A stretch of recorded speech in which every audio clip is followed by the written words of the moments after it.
Hello, ladies and gentlemen. My name is Sean Andrew, back with another review. This time we'll be talking about revenge. This is Season 1, Episode 12, Infamy.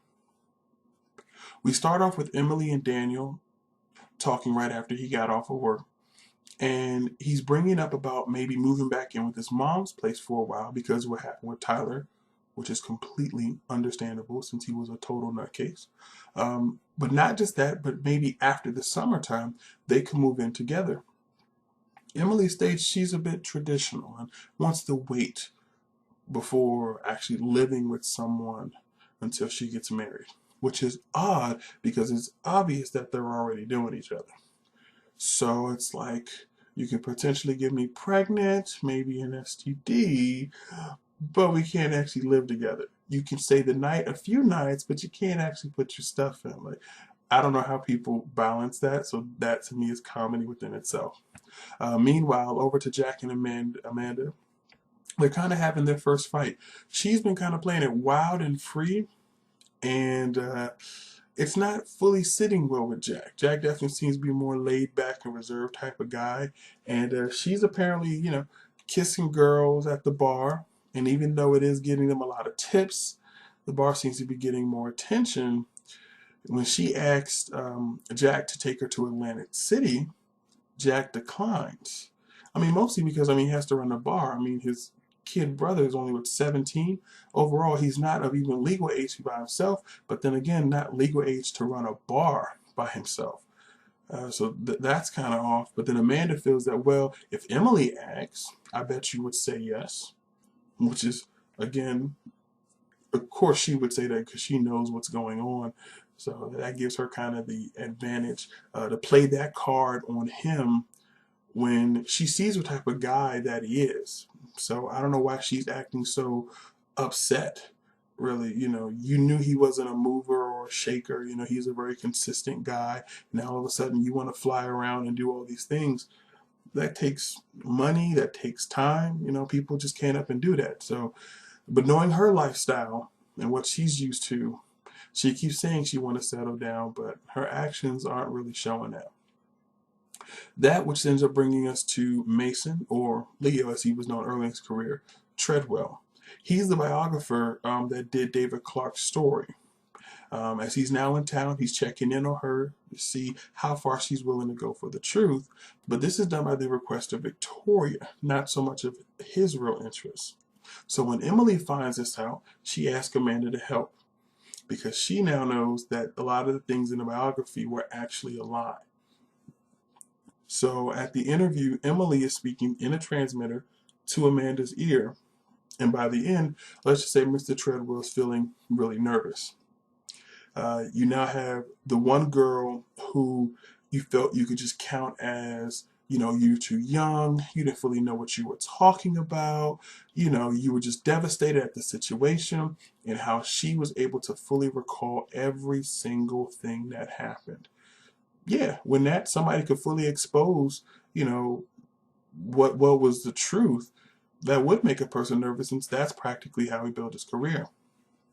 We then go over to Victoria, who's now talking with a lawyer, and he imposes that she should ask Daniel to have Mr. Grayson release his shares.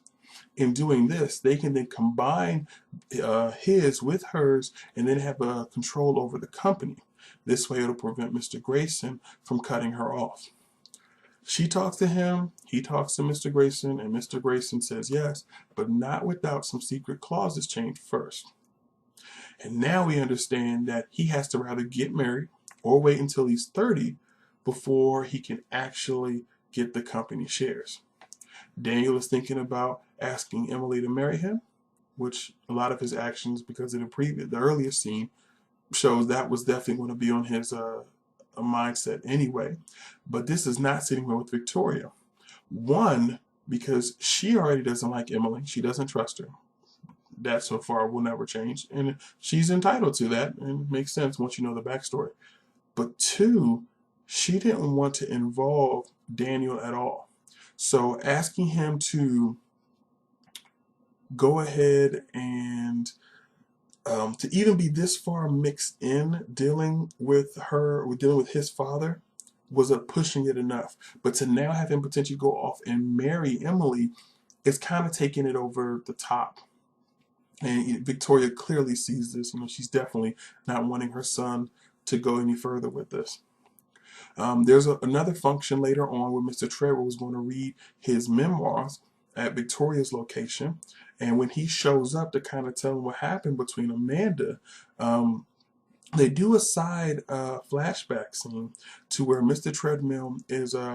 Treadwell is writing the book, and he's talking to Victoria, saying, hey, he's telling us that you two dated, and she's like, well, look, if you put that in there, then I'm going to sue you for everything you got.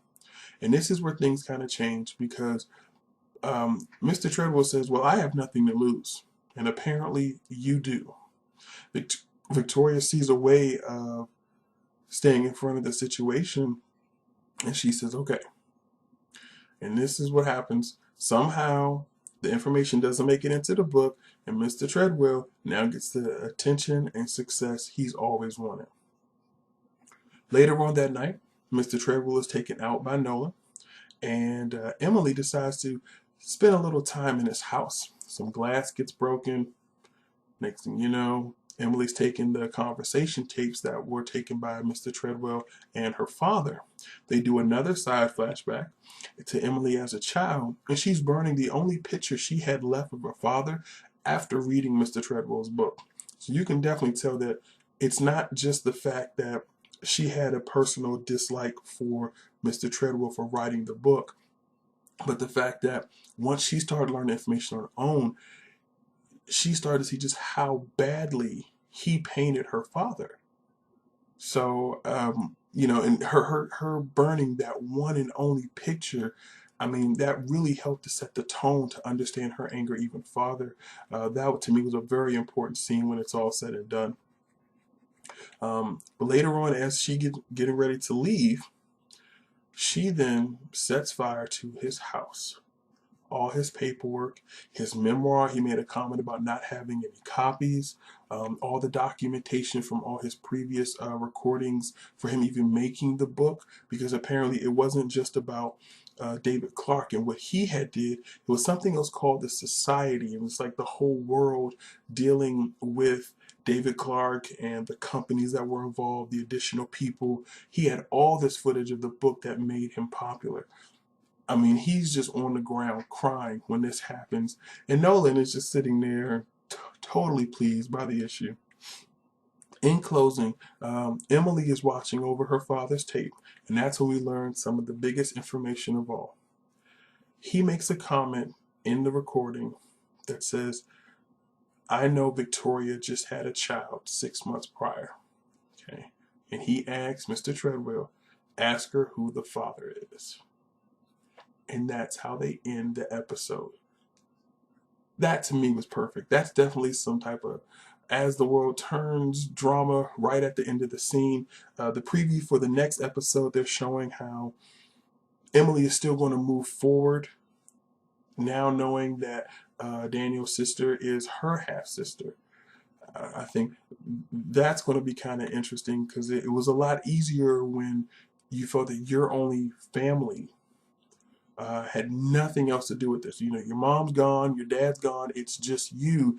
And now technically a bit of your father is still out there that's not dealing with you, and that they are family in some sort. So it's going to be interesting to see how they play that part out. I definitely can't wait for the next episode. Again, this show definitely has me on the edge of my toes. I think that's about it. Well, I would love to hear your guys' comments of what you thought about the show, and maybe your thoughts on the next coming episode and what you feel may happen. I'm Sean Andrew with the TV Show Review, and until next time, see ya.